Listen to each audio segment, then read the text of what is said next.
The most controversial news story of the past 24 hours. It is nothing to do with Syria. It is, in fact, a Mr. No More. Mr. Potato Head goes gender neutral. I'm not kidding. On Reddit, for some reason, this story matters. On Twitter, for some reason, this story matters. I've actually had people hit me up saying, Tim, you must cover the story about Mr. Potato Head becoming no longer Mr. He's just regular Potato Head now. Now, I know a lot of you are probably rolling your eyes because many of you probably agree with me. Who cares if a toy company wants to make a potato not a Mr. or whatever? Because you just put it, you know how it works. You like get the little eyes and you put it in. But there is a bigger story here in the Equality Act getting passed. I do want to talk about the Mr. Potato Head thing, though, because I kind of want to just tell everyone to chill out. But there is a reason for this. I think it's mostly a business reason, but there is a big cultural shift happening where the Equality Act's intent is to end gender segregation. I'm not making that up. Literally in the bill, it says, what does it say? Desegregation. This idea among many on the left is that, like racial segregation, gender or sex-based segregation are also bad, and we should do away with it. There's interesting ramifications there because we've seen certain things happen, particularly in the UK, where they started having men and women use the same changing rooms. I think it was changing rooms at like a pool. They found that when women and men, males and females, were sharing the same space, assaults on women went up a decent amount. I think it was something like 60%. The reason for it is simple proximity. That when you have a room only for men and a room only for women, that, well, the men and the women aren't in the same place.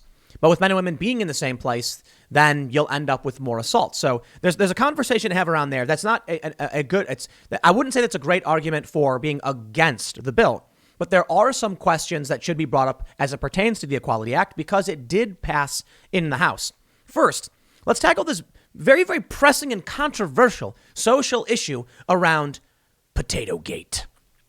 As you can see on Reddit, it literally is, in news controversial, the potato head thing seems to matter to people.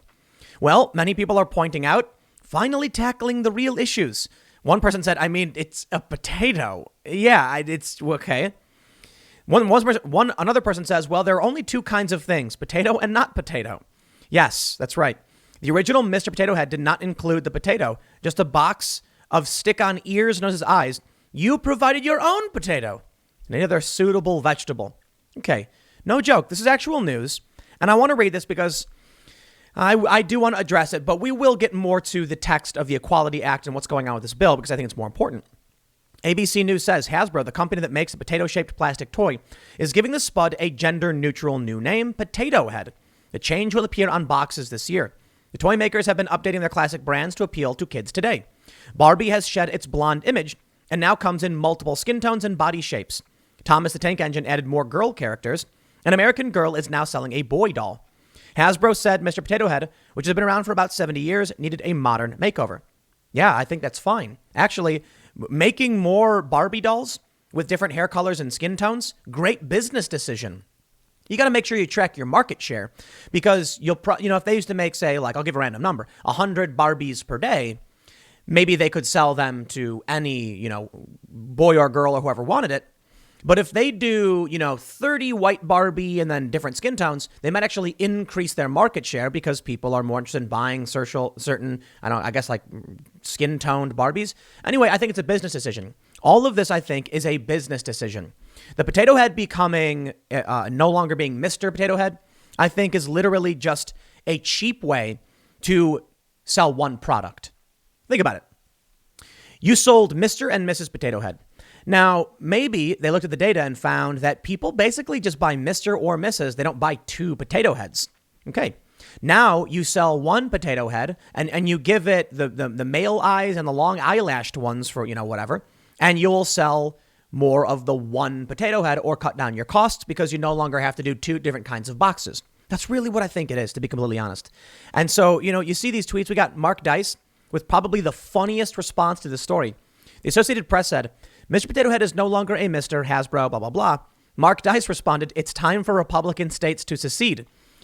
A joke, probably serious. But a lot of people were highlighting this tweet because it seems like the most like heavy-handed reaction to the potato thing. But I do think deep down there is an interesting point to be made. I don't know if it involves Republican states seceding from the Union, but I think it does have a lot to do with something called gender segregation. Let me show you this from Wikipedia. There's something called sex segregation or separation. Wikipedia says it's the physical, legal, and cultural separation of people according to their biological sex.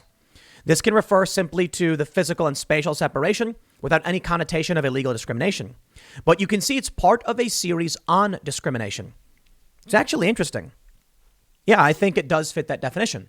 If you have a, women's locker room and you say you can't come in if you are this thing, they are discriminating against a person based on their biological sex. However, I think typically courts have ruled in favor of this. I think that's all going to change. By all means, you can comment and say you don't like it, but let's just talk about the hard facts on the issue. We are now looking at the Equality Act passing. The Washington Post has an op-ed that says the Equality Act can become law if Democrats will add religious exemptions. I don't think they need to do that. I think they control the Senate and the presidency, and this will become law. For those that aren't familiar, the Equality Act is a bill that will add several terms to the 1964 Civil Rights Act, I believe Title VII, which states that you cannot discriminate on the basis of national origin or, I think it does say gender, but they want to add the words sex, sexual orientation, and gender identity. Now, I talked about this the other day, saying that it's almost paradoxical. It's contradictory. So, let me just give you the breakdown, and then I'll show you what the text of the bill actually says, and we'll read some of this opinion piece. The way I explain it to people is a simple question. Again, not stating for or against. That's for you guys to decide. I know the left will still come at me and smear me and attack me because I don't just come out and support whatever they're saying. But if you have men's and women's programs at a university, there was recently someone who filed a lawsuit, I think it was in California, over a women's only college group. The courts ruled it was not discrimination on the basis of gender or sex because the university offered up men's programs of a very similar nature. So they basically said, the university is not discriminating against you. They offer you the same room and the same program. It's just there's one for men, one for women. Therefore, well, that's interesting because if you look back at segregation back in the previous era, it was discrimination when they had white and black only spaces. You could not allow people, you could not allow people or businesses to discriminate on the basis of sex. It's interesting that the law stated that because it would seem to fly in the face of previous rulings on how race-based segregation actually worked. So this is what brings us now into, one of the issues I bring up. If you say you can't discriminate on the basis of sex, and let's say you have a locker room. I use locker rooms and showers because they're typically the most visceral examples. You have men and women's, but if anyone can identify as either, depending on how they feel, then you quite basically have removed any space specifically for males and females uniquely. This would be the end of gender segregation. There will be no safe space for biological females. Now, I know many feminists, not, I guess the trans exclusionary ones, or gender critical, I think that's the right phrase, are very critical of this. And in my opinion, I think it is fair to say that there are certain differences between males and females, and that there's, long-held statistics showing exactly why we've done this. Notably, I mentioned early on that when they started doing unisex locker rooms, I think it was locker rooms, may have been showers, in the UK, assaults against women went up. Now, I suppose the modern left is actually, I guess, weirdly traditionalist in a sense. It's a really weird scenario. So basically what you're going to get with the Equality Act is, the end of gender segregation, which you need to understand. Yes, look at this. In the text of the bill, it says Section 4, desegregation of public facilities. Section 301A of the Civil Rights Act of 1964 is amended by inserting, and then, the appropriate terms. Section 5, desegregation of public education. They actually say they are ending segregation. And I believe this will become law. So this becomes really interesting. The interesting thing about the Equality Act, in my opinion, is that it sort of brings us back in time, back to the 40s and 50s in a way. I mean, maybe not necessarily. Well, so let me explain. Of course, back then we've had gender segregation and sex segregation, right? The issue now is we created special safe spaces for biological females, recognizing certain statistics. Like, although, women do abuse men, men are, more likely abusing women. Look, I know that when it comes to violent crime, men are more likely to be victimized by men. But when it comes to assault on women, it is disproportionate in one direction. We looked at that and said, well, perhaps it has a lot to do with testosterone and the behaviors and the biological differences between males and females. We also recently learned that I think the Army is implementing differences in the training programs between males and females, which will be interesting considering you now have the ACLU telling the Supreme Court that women must register for the draft, the selective service. With this new bill, it's passed the House. It's not yet becoming law. With it becoming law, we will go back to a pure unisex everything, which in my opinion will put females back in this position. More importantly, it'll be really interesting, in my opinion, because if that is the case, right, that we just can't have gender only spaces, well, then there's not going to be a women's sports because you can't discriminate on the basis of sex, which means if you have a women's league like the WNBA and this is passed, then a man could simply say, you can't do that. I should be allowed to play in the WNBA. The NBA does not discriminate on the basis of gender or sex. You see how this works? The WNBA is special in that it does. Now, there may be court proceedings where they flesh out some rules and maybe change it, but I can't imagine that this can actually work. Again, not saying I'm for or against it. That's up for you to decide. But if you are someone who's a proponent of this, I simply ask that you give me an adequate response, and I'm listening. But the idea with, say, the WNBA or women's sports, in that you cannot discriminate on the basis of sex, well, now you've got someone who's male saying, I would like to compete in this division. The argument then applies that we heard earlier that, well, you could go to the equal and opposite male division. No such division exists. The NBA is not the same organization as the WNBA, and the NBA is not a men's only division, in which case there should be a sound legal argument for a biological male who identifies as male to be allowed to play in the WNBA. Look, if you disagree, by all means, just comment and tell me why you think I'm wrong. I'm only asking that people give me an adequate response to this. But of course, as most of you know, these are the kind of issues where no matter what you say, someone's going to try and come after you because this is the hot button issue. I'm interested in what Washington Post thinks will happen with religious exemptions. So let's now that we don't care about Potato Head, let's read something that actually matters. The Washington Post says the House of Representatives has passed the Equality Act. We get this. You could be forgiven for yawning, not because the legislation is insignificant. On the contrary, for the LGBTQ movement, federal civil rights protection has been a poll star since 1974. This time could be different. President Biden has promised to seek enactment in his first 100 days. Democrats control the Senate. Whether 60 Senate votes can be found depends on a crucial variable. Oh, okay. So I was wrong. They need 60 votes. Will LGBTQ and civil rights advocates negotiate with faith-based organizations to reach a deal? For religious and faith-based organizations, the House version of the Equality Act is toxic because it overrides religious liberty protections granted in 1993. More broadly, they fear that both law and secular culture are on a path to equating traditional religious teachings about sexuality to racism. Yet compromise could be achieved by packaging LGBTQ civil rights protections with relatively narrow exemptions for religious objectors. Many states have done this, including Utah in 2015. They mentioned that with the Church of Latter-day Saints. More recently, a coalition of faith-based groups, including heavy hitters such as LDS, the Council for Christian Colleges, etc., joined with the American Unity Fund, a center-right LGBTQ advocacy group, to propose such a compromise called the Fairness for All Act. The Fairness for All Act has too little Democratic support to pass, and the Equality Act has too little Republican support. As written, both are dead on arrival in the Senate. But amended, the Equality Act could become a vehicle for bipartisan Senate negotiations that could add tailored religious exemptions. That kind of bill would have a real shot at winning 60 or more Senate votes and a majority in the House. Members of the Fairness for All coalition are eager to negotiate, but they need a partner. Congressional Democrats will not support a bill over vigorous objections from LGBTQ and civil rights groups. So the question becomes, will those groups abandon their purist positions and come to the bargaining table? They say, to be fair, the earlier reluctance to compromise is understandable. With no chance of Senate passage, Why should they have negotiated with themselves? Why should LGBTQ people seeking to rent homes, patronize businesses, and adopt children be burdened with religious carve-outs that don't apply to other protected groups? They say, but now, not only is the Senate passage possible, there also has been a sea change among some religious groups.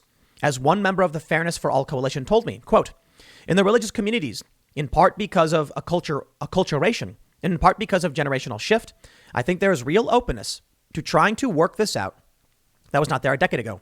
We hope that President Biden will be the president who signs comprehensive LGBT rights legislation as an amendment to the Civil Rights Act of 1964 into law. We just fundamentally think it's the right thing to do. We believe it's what our Savior would have us do. These are conservative religious groups that are not prepared to change their doctrinal teachings on marriage and sexuality, but they have broken with the old guard of anti-gay diehards. For LGBTQ Americans, negotiating a package deal would bring important legal protections, yet the political gains would be even more impressive. The once monolithic opposition to LGBTQ rights among conservative religious denominations would be shattered. All right. I'm not entirely convinced religious groups would be on board with this, but I think it's an interesting clash, right, that the Washington Post is bringing up. But I have to interject here. What's happening now with the Equality Act is very, very different from what we saw with marriage. When it came to gay marriage, you saw a lot of traditional liberals in support of it on principled grounds. I don't care what you do with your life. Now, there's an interesting argument I've heard from many conservatives, particularly religious conservatives, that the church and marriage is an Abrahamic institution, and thus the state has no right to determine what the church should or has to do. Is an interesting argument. Separation of church and state is, it's not in the Constitution specifically, but it's something that, we believe in this country. But many on the left felt the opposite, that because marriage was a legal position held that the government recognized, you needed to have completely equal protections. We saw many people, I think it was Barack Obama, be in favor of civil unions, but there was pushback from many LGBTQ groups saying civil unions did not grant the same protections. Thus, the Supreme Court ruled same-sex marriage is constitutional, and barring it would be unconstitutional. And here we go. There's still been many issues where churches refuse to perform this stuff. The issue, like I said, is that the biggest burden was placed on churches and other institutions that they had to grant specific ceremonies, and that, ultimately it put pressure on a lot of organizations to change their behavior. The issue now is that, as I mentioned, the Equality Act can bring up some paradoxical legal matters in that how do you protect people on the basis of sex and identity at the same time? If biological females want a specific protection because they are typically shorter, less muscle mass, so they want the WNBA, we've given them that space.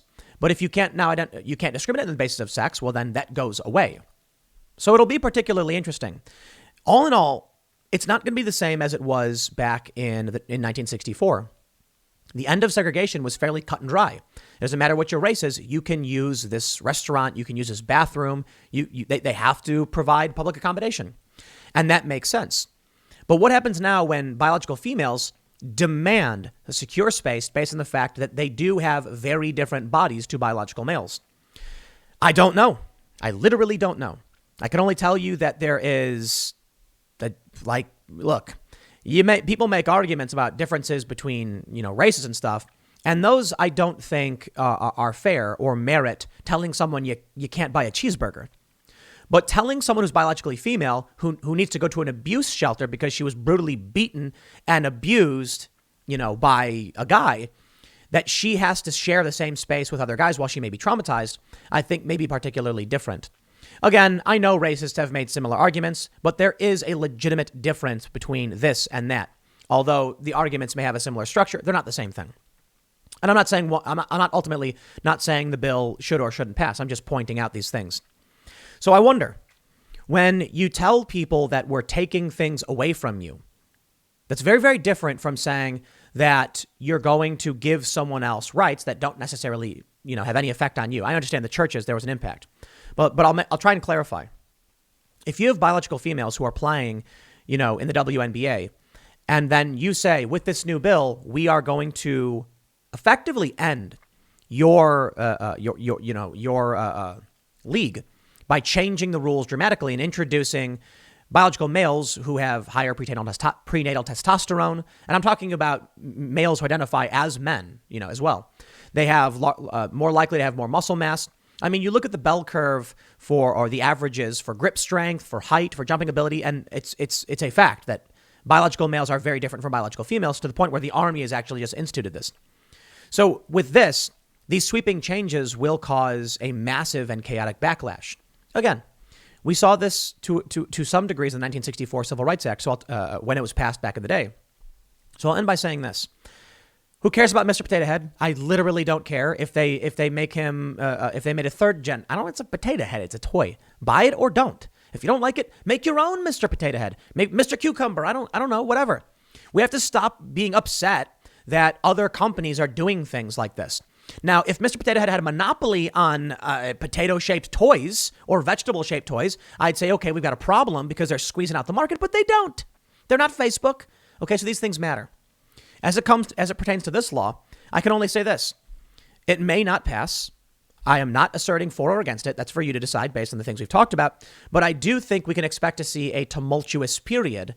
And there's going to be a lot of uncertainty and confusion. Again, not an argument for or against. Just literally expect that. We'll see how the lawsuits play out because the lawsuits are already starting now. Many states have already passed these laws, and it raises interesting questions. Right now, you've got people who are in the older generation who are still willing to respect things like a men's and women's restroom. But as you get into the younger crowd, the non-binary crowd, they might say, no, I'll use whatever bathroom I want. In which case, many of these blue states already have this law on the books. So it'll be interesting to see how the courts rule on this. And honestly, I just don't know. I'll leave it there. Next segment's coming up at 4 p.m. over at youtube.com/Timcast. It is a different channel. Thanks for hanging out, and I will see you all then.